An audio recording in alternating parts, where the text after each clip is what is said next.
Chers téléspectateurs de RTLM, Radio-Télévision Lumière du Monde, bonjour, soyez les bienvenus et n'hésitez pas à vous connecter, mais également à partager cette émission.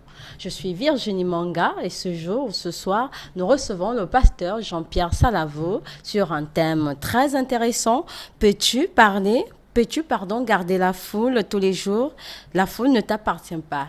Ces deux versets sont tirés du livre de Luc au chapitre 14, verset 25, suivi du livre de Jean au chapitre 6, suivi du verset 66. Bonjour pasteur, Bonjour, soyez le bienvenu sur ce plateau. merci. Alors, une première question nous vient à l'esprit, comme chez tous les spectateurs, les téléspectateurs. Qu'est-ce que la foule et comment la définissez-vous? Bon, mais pour moi, déjà, merci beaucoup pour cette émission, pour éclairer le public sur ce thème. Peux-tu garder la foule jusqu'à la fin ou bien tout le jour? Et c'est parce que nous constatons souvent qu'il y a des gens qui ont commencé avec la foule, après ils se retrouvent seuls.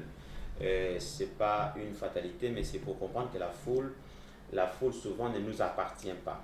Alors la foule pour moi c'est quoi? La foule c'est se retrouver en face d'un grand nombre de personnes qui viennent pour suivre soit un enseignement ou un événement ou une situation ou un spectacle. Et souvent, la foule suit soit une personne, soit une idéologie, soit une conception, soit c'est comme dans un courant politique. Donc les gens, vous voyez, quand il y a des élections en général, donc les gens ils suivent le programme d'un candidat. Et dans nos milieux aussi chrétiens, nous avons souvent des foules. On peut se retrouver dans une église où il y a des milliers de personnes, tout comme pendant une croisade d'évangélisation, tu te retrouves avec des milliers de personnes. Et donc la foule pour moi, c'est vraiment un rassemblement de plusieurs individus. Ça peut être en un jour ou bien ça peut aussi s'étaler à plusieurs jours, plusieurs années.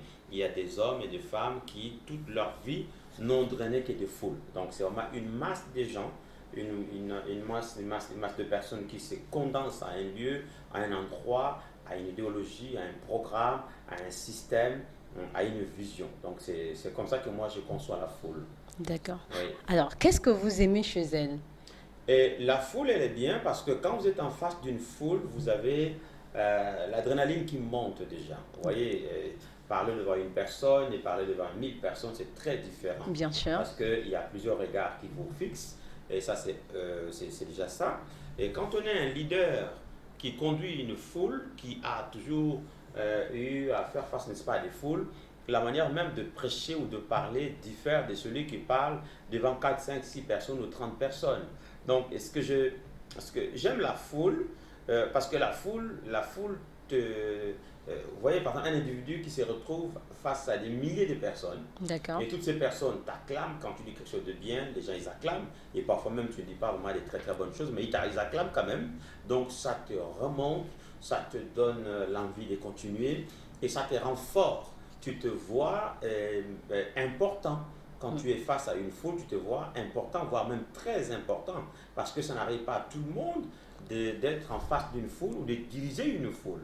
Donc c'est ça, la foule donne une certaine onction. Et quand je prêche la parole de Dieu devant 100 personnes, 200 personnes, et cela est un peu différent, c'est de quand je prêche devant 15 000 personnes, devant 5000 personnes. Vous voyez, les acclamations, ça donne un bruit, ça vous pousse à parler. Quand la foule acclame, quand la foule vous adule, vous avez encore l'envie d'ajouter des choses. Et quand vous avez des bonnes choses à donner, à donner aux gens, Oui. et que soit les gens n'acclament pas, soit les gens ne vous suivent pas, ça vous décourage, ça vous casse. Mais la foule, elle est là pour vous remonter un peu beaucoup plus haut. Ah oui, ça veut dire que vous l'aimez. En fait, en même temps, elle vous acclame, en même temps, elle vous emmène à aller dans les plus profondeurs, pour ne pas être dans les profondeurs de votre réflexion, afin de convaincre. Est-ce qu'ici, on peut dire, l'objectif du pasteur, par exemple, c'est de convaincre ou de partager un message? Oui, non, l'objectif d'un pasteur, c'est de les convaincre, parce que si vous n'arrivez pas à convaincre les gens, eh bien, les gens ne vous suivront pas. Jésus, à son temps, il a convaincu les gens de son temps. Les gens étaient touchés, ils étaient stupéfaits par sa manière de parler. Déjà, on disait qu'il parlait tellement bien, les gens Oui. appréciaient, les gens encourageaient. Et quand un pasteur qui a réussi à avoir la foule, parce qu'il faut comprendre déjà que avoir la foule, c'est pas forcément parce qu'on est un bon pasteur, Oui. non, mais c'est parce qu'on a une particularité. La foule suit toujours quelque chose.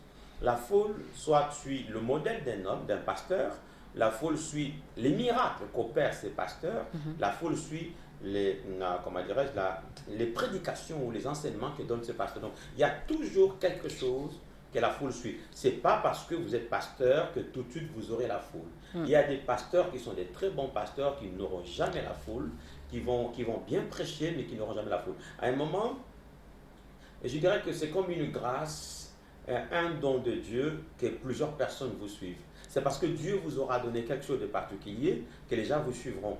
Parce que les gens ne suivent pas n'importe qui. Jésus a dit, c'est là où il y a des cadavres qu'il y aura des vautours. Les vautours ne viennent pas quand il y a des vivants. Non. Les vautours viennent quand il y a des cadavres. D'accord. Alors, vous parliez de dons. Est-ce qu'aujourd'hui, comment vous faites ou comment feriez-vous pour gérer? Est-ce qu'on peut gérer la foule? La foule, on peut la gérer quand on peut la gérer. Mais la foule peut vous lâcher. C'est ça le thème. Oui. Peut-on garder la foule foules. tous les jours? Je dirais oui et je dirais non. On va commencer par le oui. Je veux dire, par le oui, la foule vous suivra toujours si elle trouve son compte. Hein? Les foules vous suivront si elles trouvent leur compte. Effectivement. Il y a des foules je prends l'exemple, un homme de Dieu qui a des dons de guérison. Quand Jésus exerçait le ministère de guérison, il y avait des foules qui le suivaient. Donc la foule vient, c'est vraiment ce que le Seigneur Jésus a dit. Quand il y aura des cadavres, il y aura des vautours. La foule, c'est comme des vautours. Donc quand vous donnez à la foule ce qu'elle veut, la foule vous suit. Vous voyez chez les politiciens, par exemple, la foule suit un homme politique. Parce qu'il leur dit, je vous promets ceci, je vous amènerai ceci, je vous donnerai ceci. Il peut vous promettre que bon, et quand je prendrai le pouvoir, vous n'allez pas payer l'enseignement, vous n'allez pas payer l'hôpital, vous n'allez pas payer le transport, alors que les gens passent du temps, les gens vivent dans des difficultés à payer le transport, à aller à l'école. Donc quand ils entendent que l'école sera cadeau, eh bien la foule vient. Mais quand la foule arrive, et qu'elle découvre que tout ce que vous avez dit là, c'est des pipeaux, c'est n'importe quoi, et bien la foule, elle vous lâche. C'est ça le problème avec la foule. Donc le oui, la foule peut vous... Aussi longtemps que vous allez garder la même idéologie, le même système, le même programme. Il y a des serviteurs de Dieu, par exemple, qui n'ont pas de miracles, mais qui ont un bon système d'organisation. Donc les gens se retrouvent, il y a des pasteurs qui sont des grands organisateurs, ils organisent bien, l'église est bien organisée, il y a le système social, il y a les systèmes éducatifs, l'église participe même au développement d'une nation. Donc les gens disent, ça c'est un très bon pasteur. Aussi longtemps le système va continuer, aussi longtemps l'idéologie sera toujours, n'est-ce pas, renouvelée, entretenue, bien entretenue, tant qu'il n'y aura pas de scandale, la foule elle sera là. Et quand les scandales vont arriver, eh bien, voilà, la foule va commencer à se disloquer. D'accord. Est-ce qu'on peut dire qu'on peut être leader religieux sans la foule? Il y a beaucoup de leaders religieux qui n'ont pas de foule. Comment? Et qui n'auront jamais la foule. Mais parce que, vous voyez, la foule, elle vient aussi au moment où il y a une certaine rareté. C'est-à-dire qu'il y a une rareté de choses. Et quelqu'un amène ce que les gens attendent. Au temps de Jésus, il y avait des prédicateurs. Oui. Jésus était différent. Ces prédicateurs, ils prêchaient, mais ils ne pratiquaient pas ce qu'ils disaient. Ils ne pratiquaient pas vraiment la loi qu'eux-mêmes, ils enseignaient. Quand Jésus arrive, il commence déjà à condamner le comportement des religieux. Et vous savez, aujourd'hui, ça se voit aussi. Quand quelqu'un se lève, il commence à condamner le comportement de certains religieux. Tout de suite, il y a la foule qui va le suivre. C'est ce que je constatais aujourd'hui. Mais Jésus n'était pas venu seulement pour condamner le comportement de ces personnes, pour leur faire du mal, non. Mais Jésus a apporté une touche. C'est pourquoi Nicodème va venir auprès de Jésus en disant, Seigneur, nous savons que tu es un saint homme venant de Dieu, parce que ce que tu fais, personne ne peut le faire si Dieu n'est pas avec lui. Nicodème, qui était un docteur de la parole, un chef religieux, il a vu en Jésus une particularité. C'était quoi la particularité? Jésus guérissait les malades, Jésus chassait les démons, Jésus s'est fait humble il était humble, son humilité a touché les gens. Parce qu'à ce temps-là, les religieux, il fallait les adorer complètement, je crois, et il fallait les vénérer même, il faut les respecter. Ils avaient un habillement assez différent du peuple. En fait, les religieux, les dirigeants de ce temps-là ne se mettaient pas vraiment trop en peine du peuple, mais Jésus, il dormait avec des gens quand quelqu'un avait faim, il apportait quelque chose. Et celui qui avait été malade, Jésus venait pour lui apporter du secours, de la guérison. Alors la population a vu en Jésus le véritable sauveur. Et c'est comme ça que la foule a couru vers Jésus. Donc on peut garder cette foule-là, comme on disait. Un pasteur, disons, un serviteur de Dieu peut avoir la foule parce qu'il a une particularité. Vous savez, il y a des hommes qui ont apparu à un certain moment. Moi, je vis ça dans notre continent africain. Quand nous avons connu le courant américain, où on faisait des croisades, on appelait ça des croisades d'évangélisation, oui. Des croisades plein air. Elles sont même arrivées au Gabon. Et bien voilà, on a connu ça ici. Oui. Et alors les gens se retrouvent, on est souvent dans nos quatre murs, on est là dans le système et tout, mais là c'est bon, c'est tout le monde. Et puis, il n'y a pas que des gens de ma religion ou des gens de ma congrégation, mais c'est tout le monde qui... Et ces gens qui ont drainé des foules, enfin, des gens qui ont organisé des grands programmes comme ça, ont attiré la foule. Et les foules sont allées vers ces personnes-là. Il y avait une certaine particularité. Aujourd'hui, un prophète peut sortir avec des prophéties, parce qu'il donne des prophéties, et ces prophéties-là, les gens sont dans un besoin où ils ne savent pas que sera ou que seront leurs lendemains. Les gens ont des incertitudes, comme aujourd'hui on a la pandémie du coronavirus. Les gens ne savent pas est-ce que demain, est-ce que le corona va finir, est-ce que le corona va continuer. Si quelqu'un vient et dit, Dieu m'a dit, et en décembre, le corona va partir, ou en janvier, le corona va partir. Facilement, les gens peuvent le suivre. J'ai dit facilement, les gens peuvent le suivre. Oui. Mais s'ils arrivent à découvrir que ce qu'il avait dit, c'était pas ça, et les gens se retirent. Donc la foule, c'est comme l'eau de la mer. Tantôt, elle vient, c'est comme les vagues. Ça monte, ça descend, ça monte, ça descend. D'accord. On dit donc que la foule peut être comparée aux eaux de la mer. Et dans le livre de Saint Jean, au chapitre 6, verset 66, on dit encore, la foule ne t'appartient pas. Pasteur. La foule, parce que là, quand je dis que la foule ne t'appartient pas, parce que le Seigneur Jésus, lui-même, le patron, au début, selon ce que vous avez lu, on dit des foules faisaient route avec Jésus. Jésus allait tout le temps, il y a des foules qui venaient. Pourquoi? Et lui-même, il leur a dit, vous ne venez pas parce que vous m'aimez. Vous ne venez même pas pour aller au ciel, vous venez parce que je multiplie le pain, je fais des miracles, je guéris quelqu'un. C'est pour cela que vous venez. C'est pour cela que vous venez. Mais qu'est-ce qu'on constate à la fin?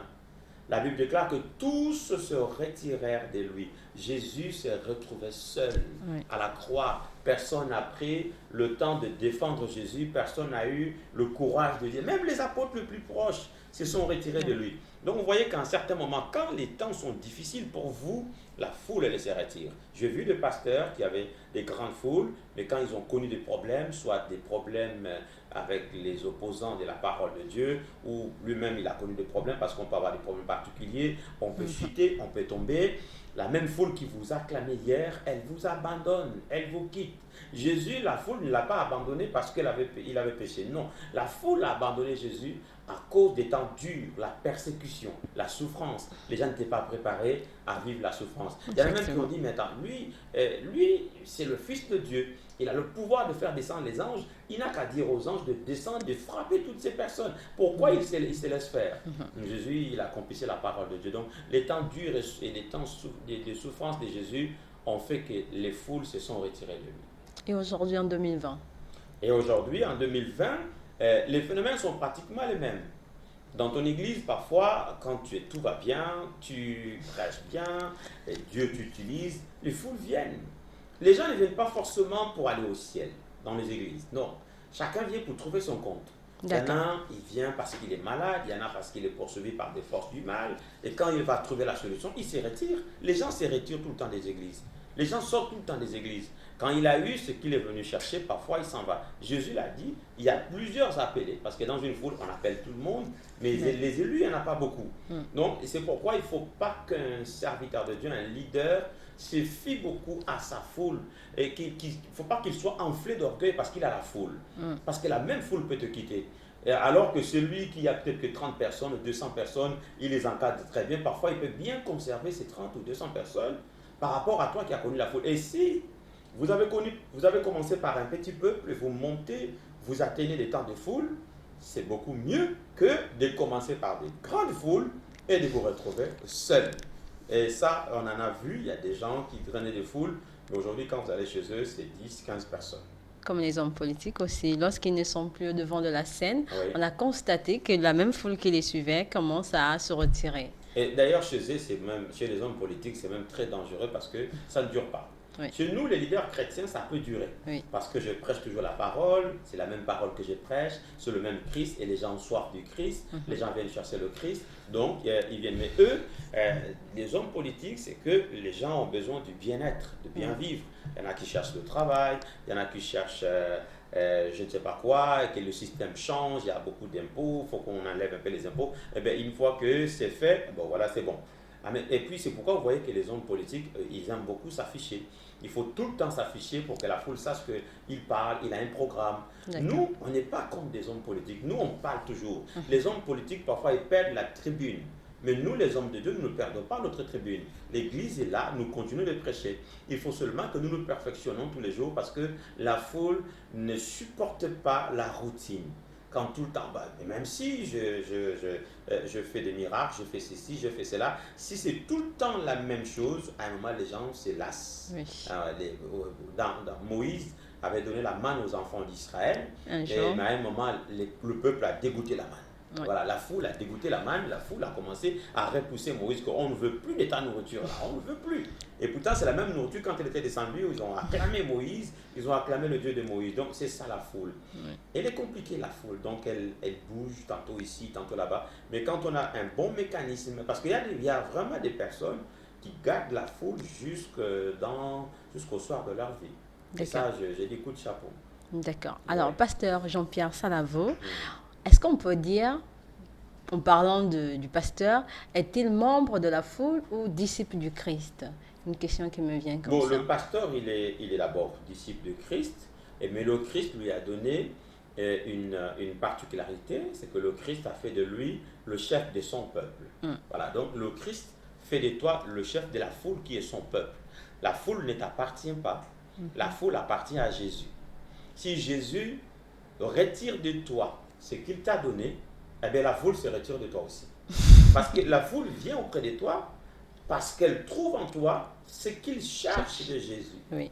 Donc, continue à garder d'abord, premièrement, un pasteur ou un leader chrétien, ou je ne sais pas, un leader, disons d'abord pour les leaders chrétiens, Dieu t'a fait grâce d'avoir une grande foule de personnes qui croient en toi, qui croient en ton ministère, avec tout ce que le Seigneur t'a donné. Je crois que la chose la plus importante à entretenir, ce n'est même pas d'abord la foule. La chose qu'il faut d'abord entretenir, c'est ta relation avec le Christ. C'est d'abord ta relation avec Jésus. Parce que tu peux perdre la foule, mais ne perds pas la foi. Ah, Ne c'est perds pas le important. salut. Ah oui, parce que si tu as la foule, il y en a parfois, il a la foule, mais il a perdu le salut.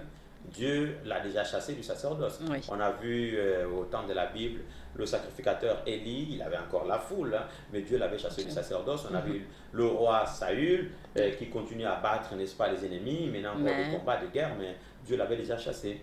Donc il faut garder la relation, l'intimité avec le Seigneur, avec le patron.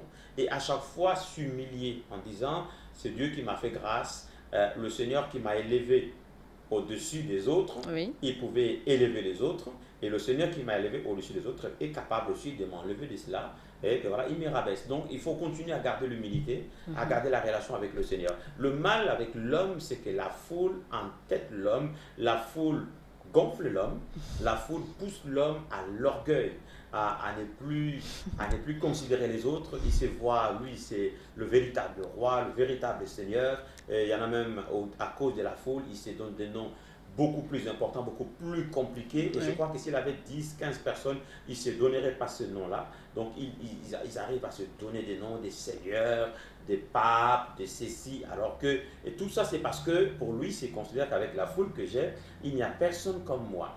Et vous ne faites pas attention, vous pouvez sombrer dans l'orgueil. Et l'orgueil précède la chute. Donc, il faut continuer à garder l'humilité. Jésus, malgré la foule, il était toujours humble. Voilà, il a gardé son humilité jusqu'à la fin. Et d'ailleurs, avec cette humilité, il a accepté ce que le Maître, le Dieu Tout-Puissant, lui a imposé comme souffrance à la croix. D'accord. Ouais. Alors, merci déjà.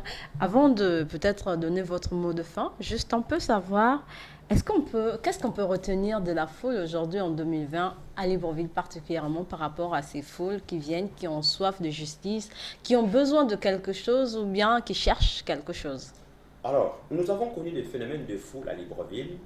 Moi, je crois que la plus grande foule dans le milieu chrétien que j'ai connu, c'était en 92 quand nous avions eu la croisade d'évangélisation avec un évangéliste allemand, Reinhard Bonke, qui nous a quittés, Voilà. paix à son âme.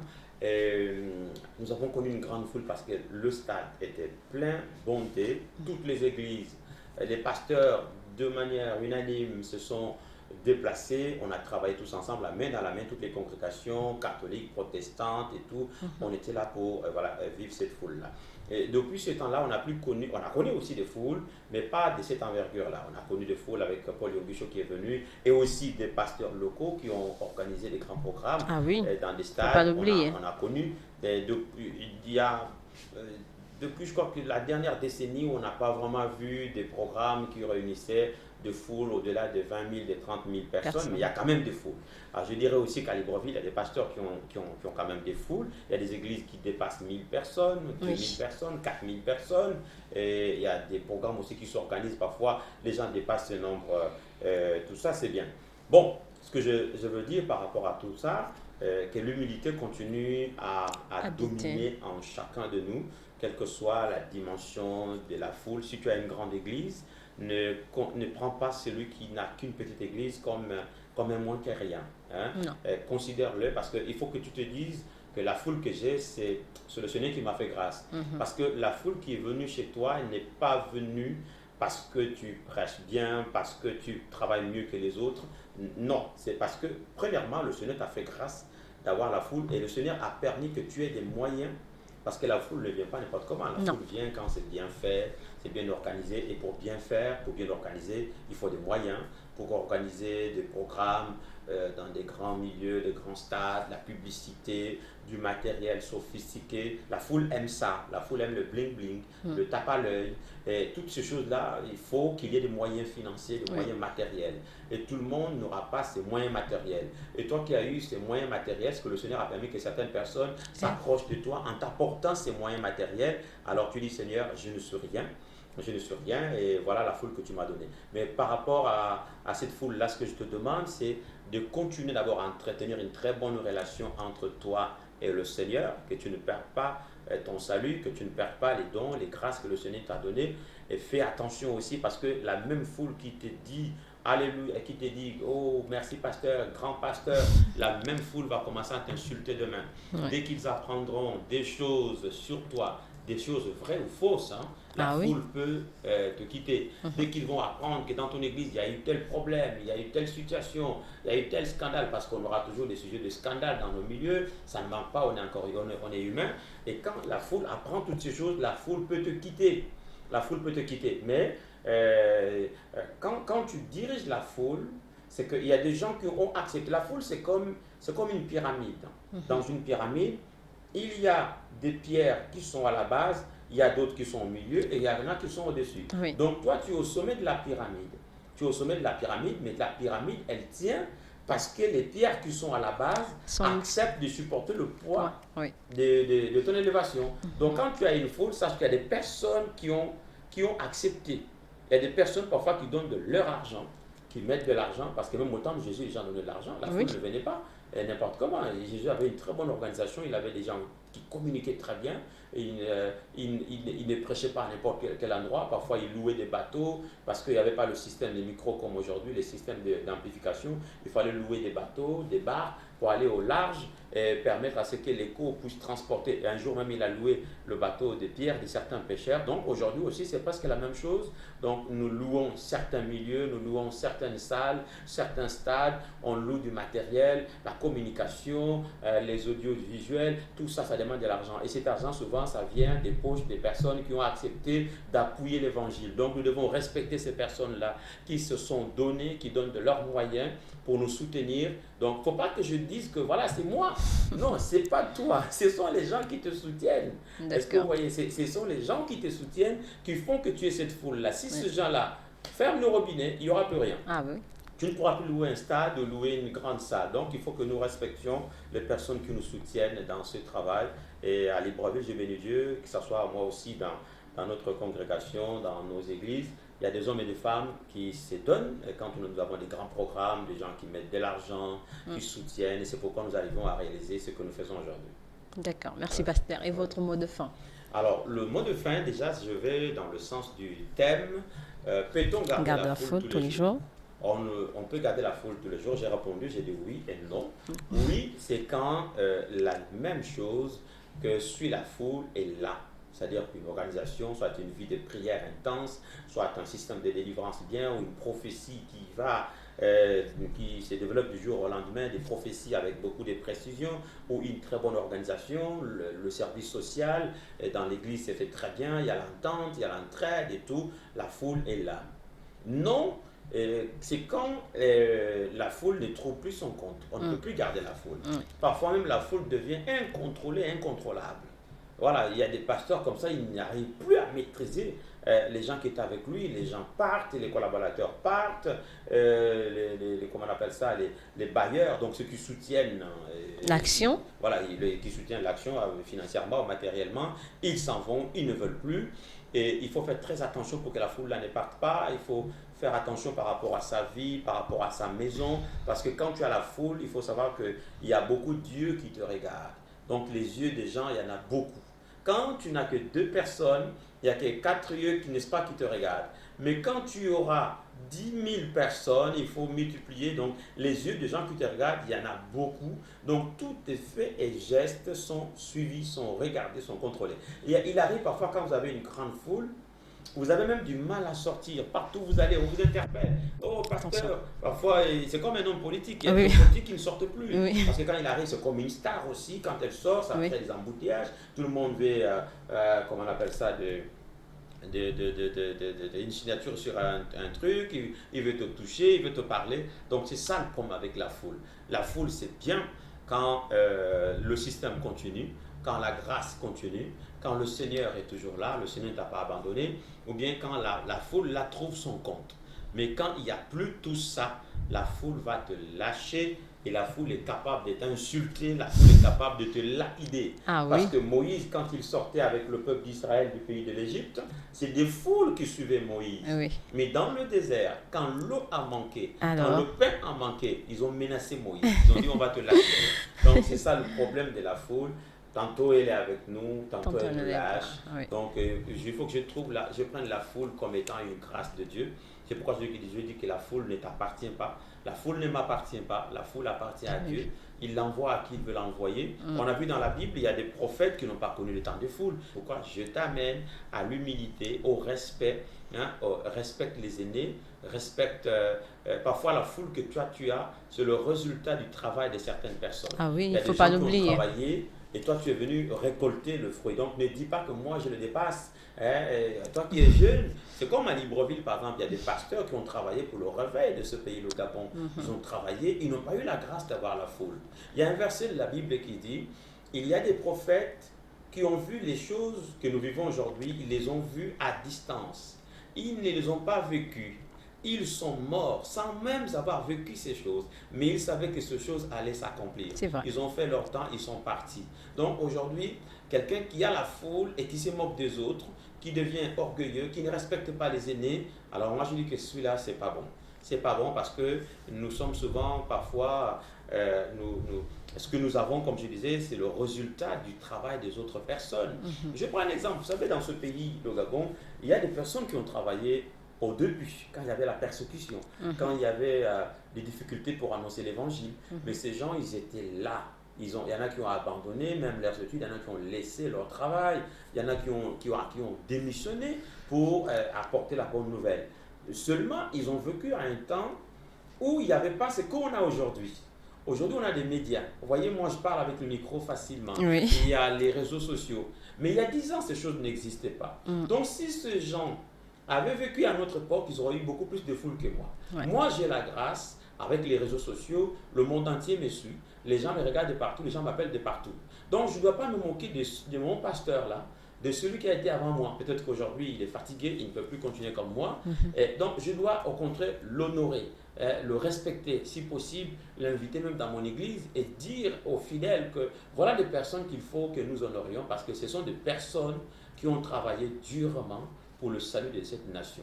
Donc, le problème de la foule ne doit pas nous pousser à l'orgueil, au contraire, à l'humilité, à dire, Seigneur, comment se fait-il qu'au milieu de 10 000 personnes, c'est moi qui suis à la tête? Ça, c'est un mystère de Dieu aussi. Un mystère de Dieu. Donc, nous retenons, chers téléspectateurs, que le chef de la foule, c'est Jésus-Christ. À nous, chrétiens, pasteurs, d'entretenir cette première relation avant d'entretenir cette foule. Nous vous remercions, pasteur Jean-Pierre Salavo. On espère vous retrouver prochainement. Merci beaucoup. À la prochaine. À la prochaine.